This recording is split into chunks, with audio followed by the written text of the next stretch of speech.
Hello dear friends, hope कि आप सब ठीक होंगे और अच्छे से होंगे। अपना ध्यान रखा करो क्योंकि पेंडेमिक का दौर से फिर से आ गया है। अपना ख्याल रखा करो, अपने घरों में रहा करो, मास्क यूज करो और अपने हैंड वॉश लगातार किया करो। जो आज हम अपनी जो जनरल ऑर्गेनिक केमिस्ट्री है वो स्टार्ट करने वाले हैं। जनरल ऑर्गेनिक केमिस्ट्री हम कैसे अप्रोच करें कि हमें ऑर्गेनिक केमिस्ट्री में कैसे अप्रोच करना है, हमें किस तरह से इस ऑर्गेनिक केमिस्ट्री को देखना है, हमें किस तरह से इसके क्वेश्चंस को सॉल्व करना है। वो सब जो रूल्स है, जो हमारे ऑर्गेनिक केमिस्ट्री में रूल्स अप्लाई होते हैं, वो सब हम इस जनरल ऑर्गेनिक केमिस्ट्री में सीखेंगे।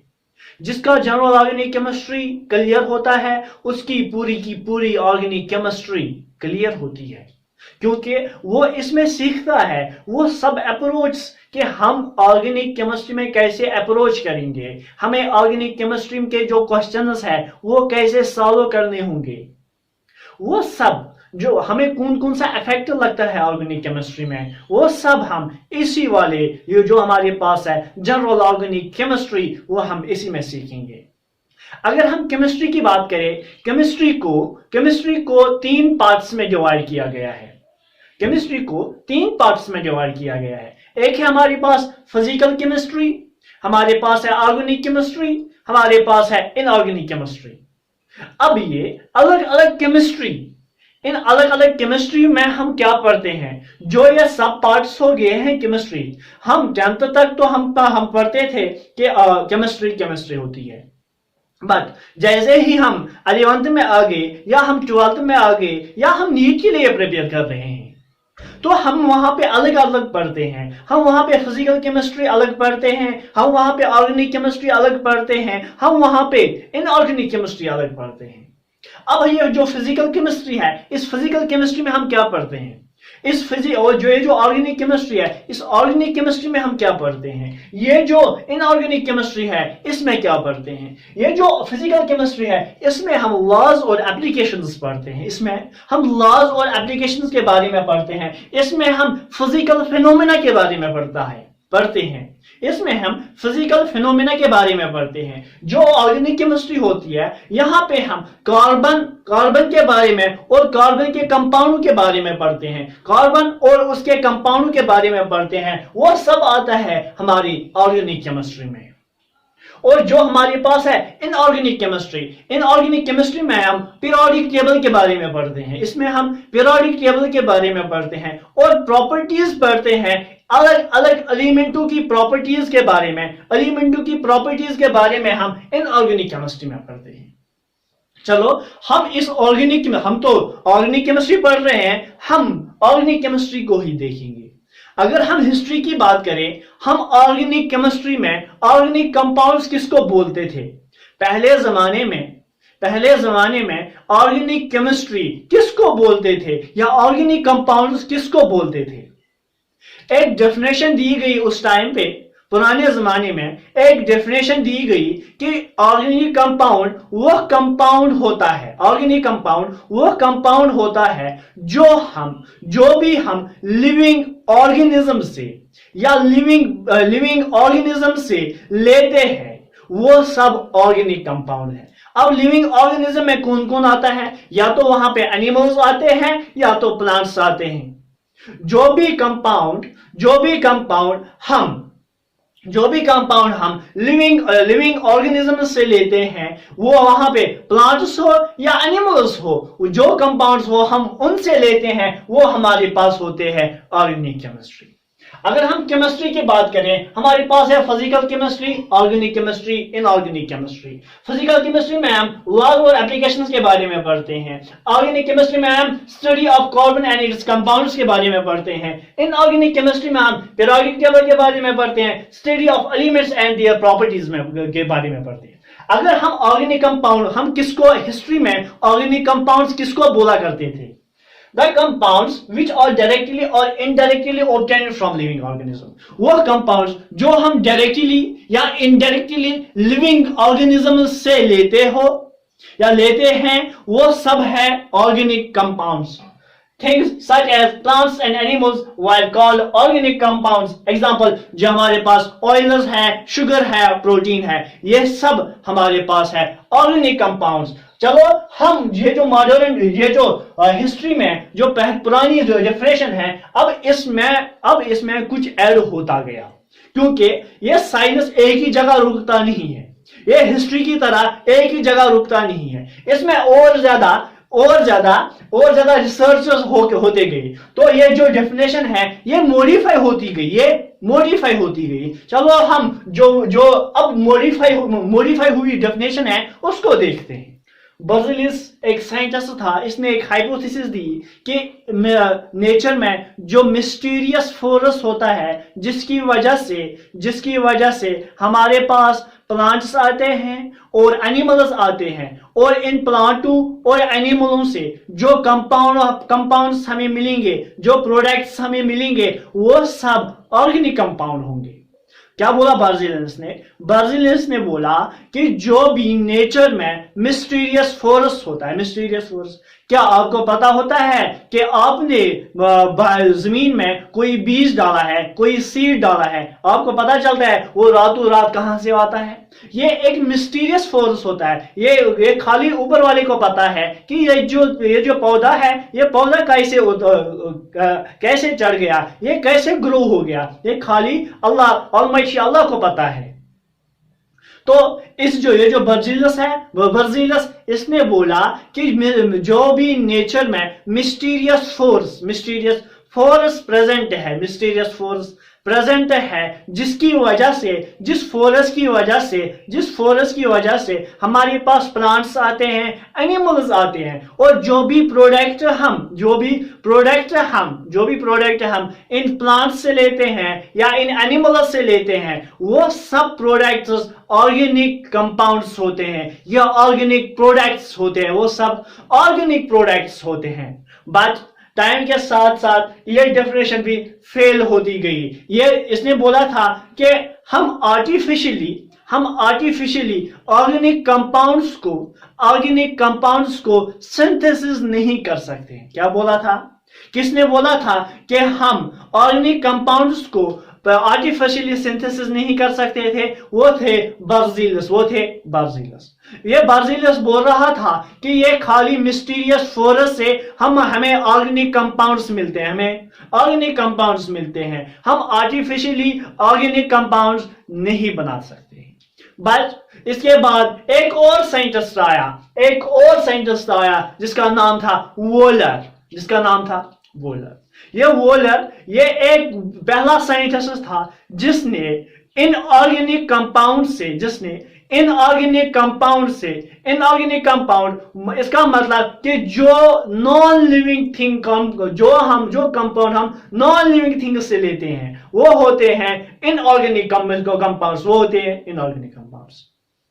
ये जो वोलर था, ये पहला साइंटिस्ट था जिसने इनऑर्गेनिक कंपाउंड को ऑर्गेनिक कंपाउंड बनाया। इसने इनऑर्गेनिक कंपाउंड को ऑर्गेनिक कंपाउंड बनाया। इसने अमोनियम साइनाइड को लिया, अमोनियम साइनाइड को चेंज किया और उसने अमोनियम साइनाइड से यूरिया बना लिया। चलो हम देखते हैं।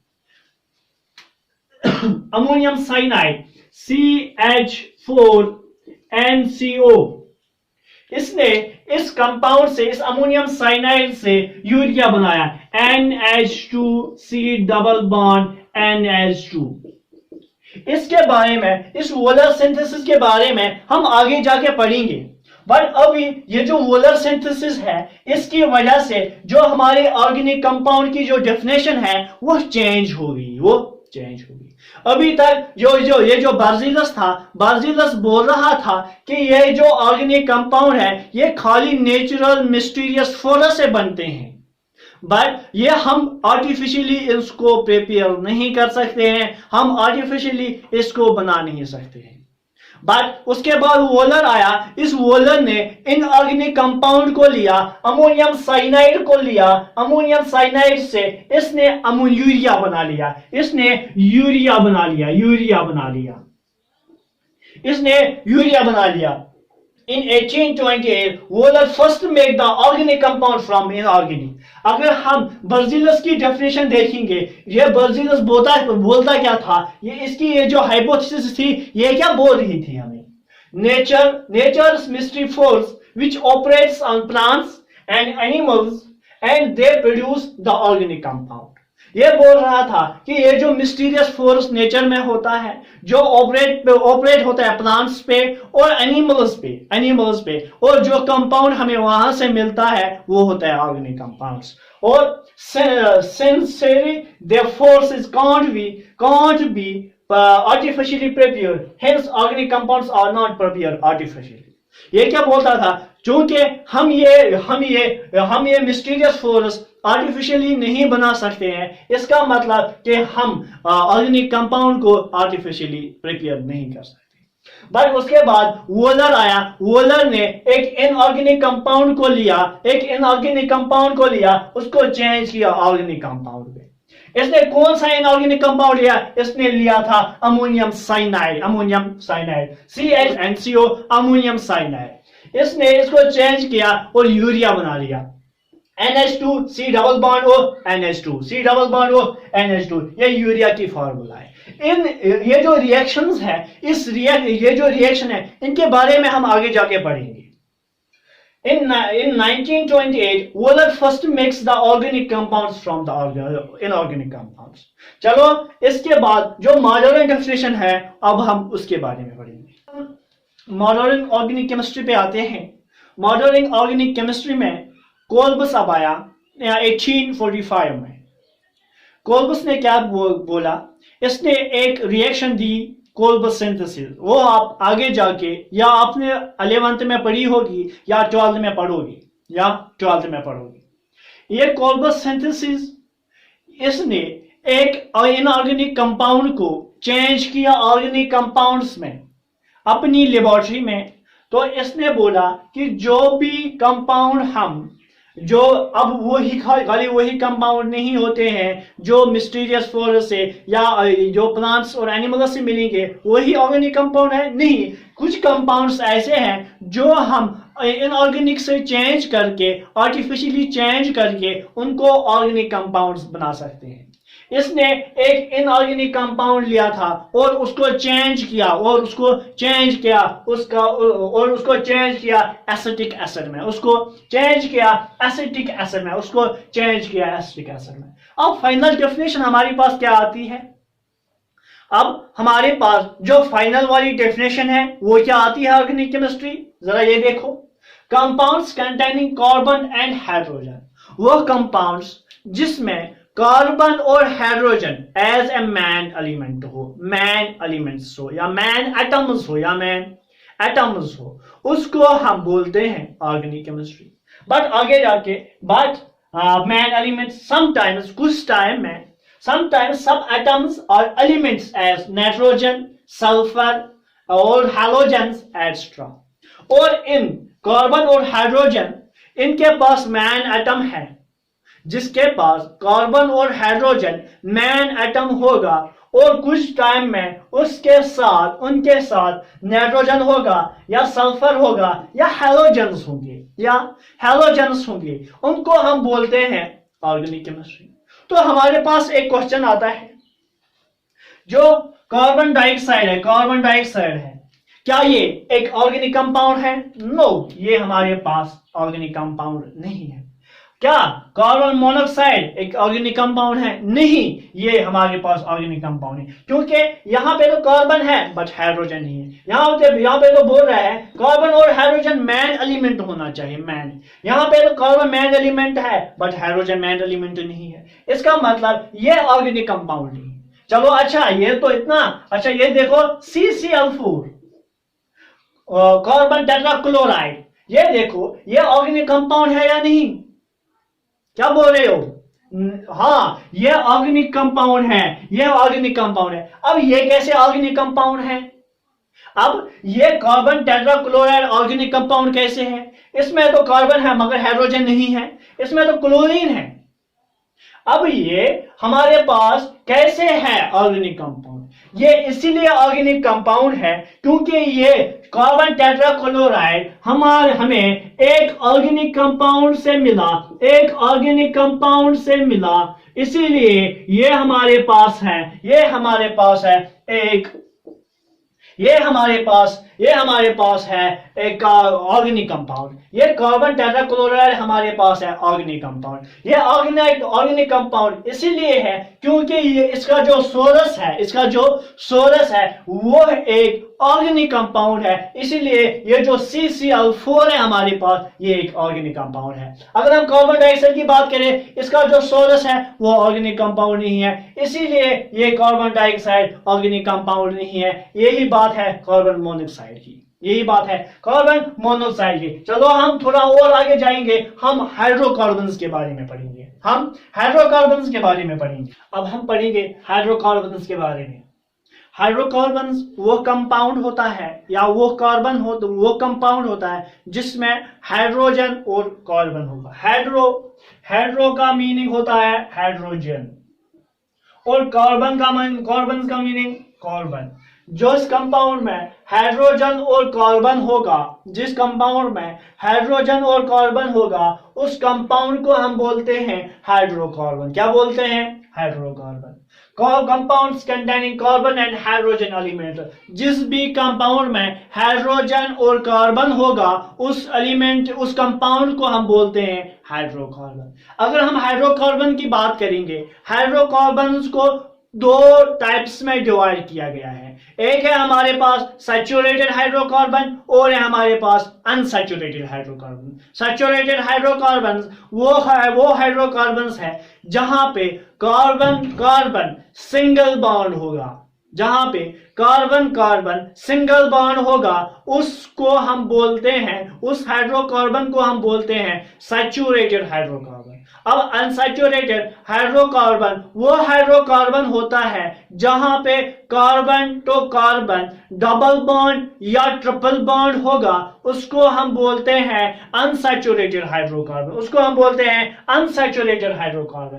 Saturated hydrocarbon carbon to carbon single bond जिसमें होगा उसको हम बोलते हैं सैचुरेटेड हाइड्रोकार्बन। अनसैचुरेटेड हाइड्रोकार्बन जहां पे carbon to carbon double bond होगा या ट्रिपल बॉन्ड होगा उसको हम बोलते हैं अनसैचुरेटेड हाइड्रोकार्बन। अगर हम सैचुरेटेड हाइड्रोकार्बन की एग्जांपल लेंगे तो हमारे पास है CH3, हमारे पास है इथेन, अगर हम अनसैचुरेटेड की बात करेंगे हमारे पास है ethene, CH2 double bond CH2।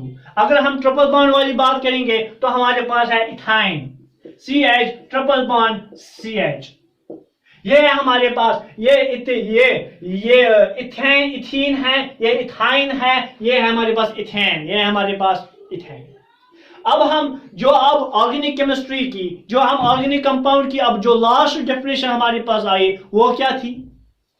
The compounds which are hydrocarbon, जो भी कंपाउंड हाइड्रोकार्बन थे, जो भी हाइड्रोकार्बन होते हैं एंड और डिराइव्ड फ्रॉम हाइड्रोकार्बन, और जो कंपाउंड हम हाइड्रोकार्बन से डिराइव करेंगे, हमने अभी देखा हमने CCl4 को मीथेन से डिराइव किया, वो जो भी कंपाउंड हम हाइड्रोकार्बन से डिराइव करेंगे और कॉल्ड हाइड्रोकार्बन। अब अगर और कॉल्ड ऑर्गेनिक और said to be organic compound. एक ऑर्गेनिक कंपाउंड में मेनली दो टाइप की बॉन्डिंग होती है, वहां पे या आयोनिक बॉन्डिंग होती है या कोवलेंट बॉन्डिंग होती है। मैक्सिमम एक ऑर्गेनिक कंपाउंड में 99.99% वहां पे कोवलेंट बॉन्डिंग होती है, और वो 0.1% वो कहां गया, वो वहां पे होती है 1% वहां पे होती है आयोनिक बॉन्डिंग। अब ये आयोनिक बॉन्डिंग कहां पे हमें मिलती है? जब हम आगे जाएंगे हम 12 में देखेंगे ग्रिग्नार्स रिएजेंट। उस ग्रिग्नार्स रिएजेंट में हमारे पास वहां पे आयोनिक बॉन्डिंग होती है, दो किस्म की बॉन्डिंग होती है, आयोनिक बॉन्डिंग और कोवलेंट बॉन्डिंग। एक कोवलेंट बॉन्डिंग जहां पे कोवेलेंट बॉन्डिंग हम किसको बोलेंगे? जहां पे इलेक्ट्रॉन शेयर होंगे। अगर हमारे पास एक ए एटम है और हमारे पास है बी एटम, हमारे पास ए एटम है, हमारे पास है बी एटम, इसने भी एक इलेक्ट्रॉन शेयर किया, इसने भी एक इलेक्ट्रॉन शेयर किया, और ये दो इलेक्ट्रॉन्स मिलेंगे, ये दो इलेक्ट्रॉन्स मिलेंगे और ये यहाँ पे एक बॉन्ड बनाएंगे। इस बॉन्ड को जो शेयरिंग ऑफ इलेक्ट्रॉन से बना, इसको हम बोलते हैं कोवेलेंट बॉन्ड। कोवेलेंट बॉन्ड वो बॉन्ड होता है जहां पे दोनों एटम पार्टिसिपेट करते हैं बॉन्डिंग में। उस बॉन्ड को, जो बॉन्ड शेयरिंग ऑफ इलेक्ट्रॉन से बनता है, उसको हम बोलते हैं कोवेलेंट बॉन्ड। चलो हम इस हाइड्रोकार्बन के टाइप्स के सैचुरेटेड हाइड्रोकार्बन के बारे में पढ़ेंगे और अनसैचुरेटेड के हाइड्रोकार्बन के बारे में पढ़ेंगे, इन डिटेल पढ़ेंगे। अब हम सैचुरेटेड हाइड्रोकार्बन के बारे में पढ़ेंगे। सैचुरेटेड हाइड्रोकार्बन, हम उन हाइड्रोकार्बन को बोलेंगे जहां पे कम से कम hydrogen to hydrogen single bond होगा। जहां पे hydrogen to hydrogen single bond होगा, उनको हम बोलते हैं सैचुरेटेड हाइड्रोकार्बन। इन सैचुरेटेड हाइड्रोकार्बन्स में हमारे पास आते हैं अल्केन्स। क्या आते हैं? अल्केन्स। इन अल्केन के बारे में आपने अपने 10th क्लास में पढ़ा होगा। अल्केन्स, ये अल्केन्स जहां पे भी किसी मॉलिक्यूल में carbon to carbon single bond होगा, तो उस हाइड्रोकार्बन को हम बोलते हैं अल्केन या बोलते हैं सैचुरेटेड हाइड्रोकार्बन। ये जो अल्केन है हमारे पास जो पहला वाला अल्केन है वो हमारे पास है मीथेन। इस मीथेन की फार्मूला है हमारे पास CH4 CH4 हम लिखेंगे यहां पे CH4। इसके बाद हमारे पास आता है इथेन। इथेन के फार्मूला है हमारे पास C2H6 है हमारे पास। यहां पे H, यहां पे H, यहां पे H, यहां पे हाइड्रोजन, यहां पे हाइड्रोजन, यहां पे हाइड्रोजन। और उसके बाद हमारे पास आता है प्रोपेन।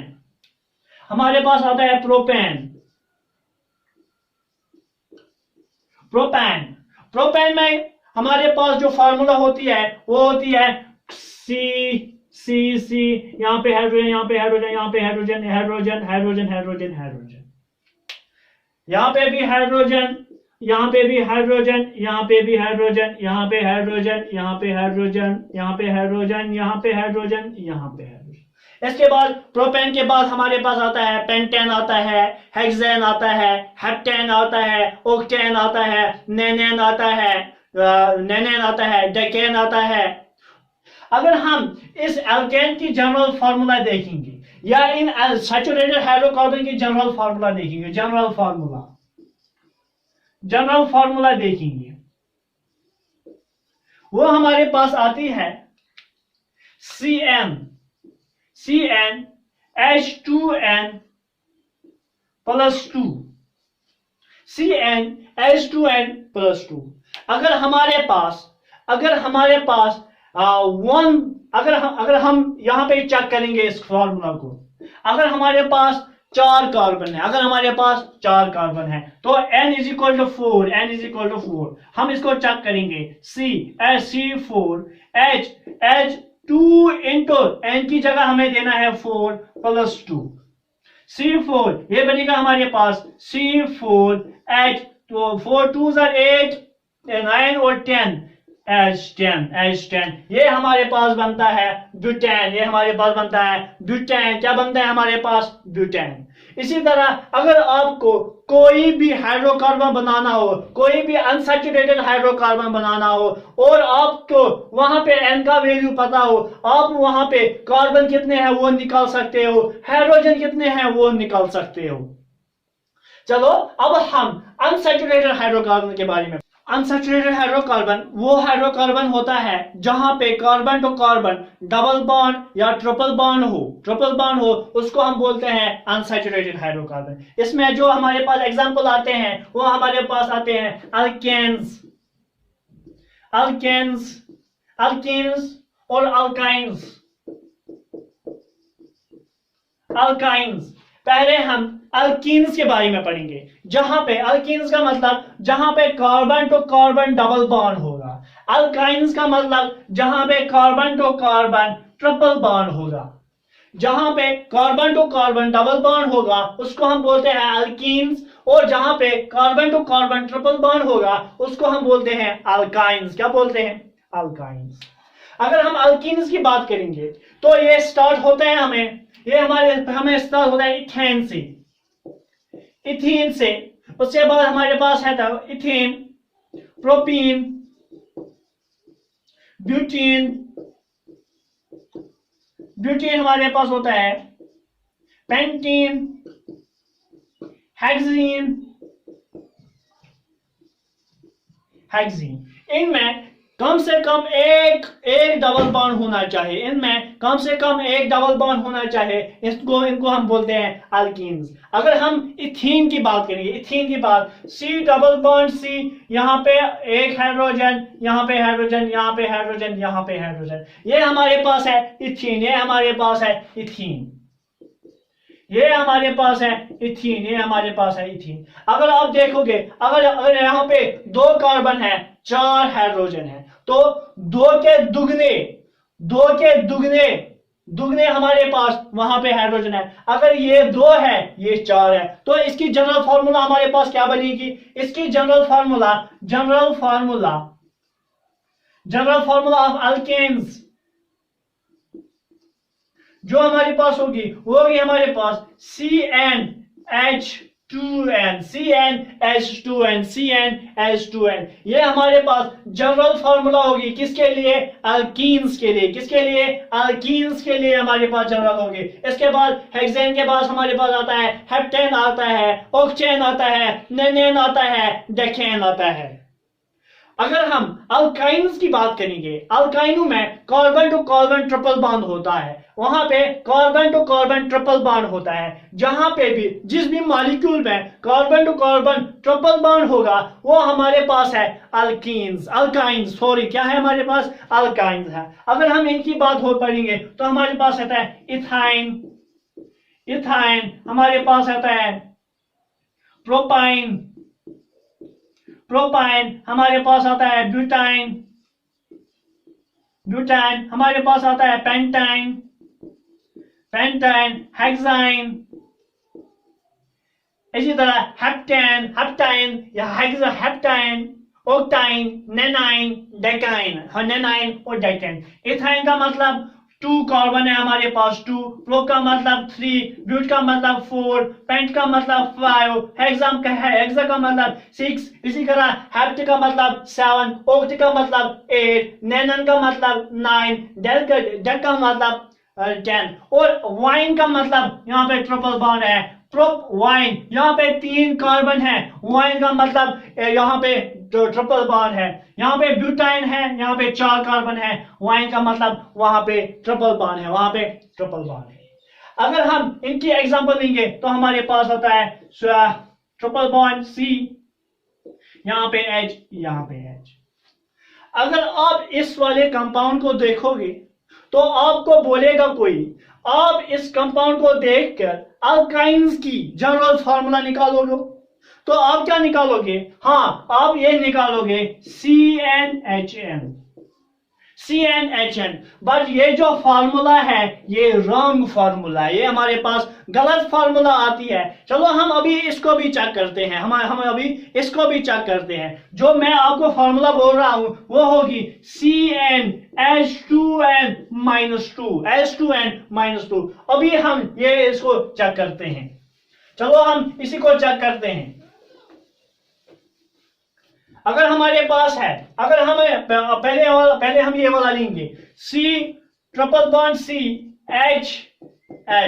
अगर हम इसकी बात करेंगे तो इसको देख के हमारे पास जो फार्मूला आती है, जनरल फार्मूला आती है, जनरल फार्मूला वो हमारे पास होती है CnHn आती है। मगर मैं आपको कौन सी फार्मूला बोल रहा हूं? मैं आपको ये वाली फार्मूला बोल रहा हूं CnH2n-2। अभी हम ये चेक करेंगे ये यहां पे सब में फिट होती है या नहीं। अगर हम प्रोपेन की बात करेंगे, प्रोपेन का मतलब हमारे पास 3 कार्बन है, वाइन का मतलब कम से कम एक ट्रिपल बॉन्ड है, कम से कम एक ट्रिपल बॉन्ड है। यहां पे हाइड्रोजन हाइड्रोजन हाइड्रोजन, यहां पे 3 और 4, यहां पे एक हाइड्रोजन। अगर आप इसकी बात करेंगे, जरा देखो इसको देख के अब अपनी फार्मूला लगाओ। अगर हम यही वाली फार्मूला लगाएंगे CnHn वाली, अगर हमारे पास 3 कार्बन है तो हमारे पास 3 ही हाइड्रोजन होनी चाहिए। मगर यहाँ पे कितने हाइड्रोजन है? 1 2 3 और 4, 1 2 3 और 4 है हमारे पास। तो ये जो फार्मूला है ये अब रॉन्ग होगी। अब हम ये वाला फार्मूला देखेंगे जो मैंने आपको बोली है, CnH2n-2 वाली। अगर हमारे पास 3 कार्बन है और हाइड्रोजन 2, ये इंटो 3 -2, यहां पे हम देखेंगे ये C3 3 2 6 -2 4, C3H4 आ रहा है, C3H4, यहां पे C3 1 2 3 C3 और H4 1 2 3 4। तो जो जनरल फार्मूला अल्काइंस के लिए होती है वो होती है हमारे पास CnH2n-2। हमने देखा अल्कीन्स की फार्मूला, अल्कीन्स की फार्मूला और हमने देखी अल्काइंस की फार्मूला। जो हमारे पास अब अगर हम सम अप करेंगे इस लेक्चर को तो हमारे पास अल्केन्स थे। अल्केन की फार्मूला हमने देखी थी, जनरल फार्मूला CnH2n+2। जब हमने अल्कीन की बात करी तो हमारे पास होती है CnH2n। जब हमने अल्काइन्स की बात करी तो हमारे पास जो फार्मूला आई वो आई CnH2n-2। ये सब फार्मूला याद रखो। यहां से क्वेश्चन आते हैं, नीट में क्वेश्चन आते हैं, कम से कम 1 या 2 क्वेश्चन इन फार्मूलों से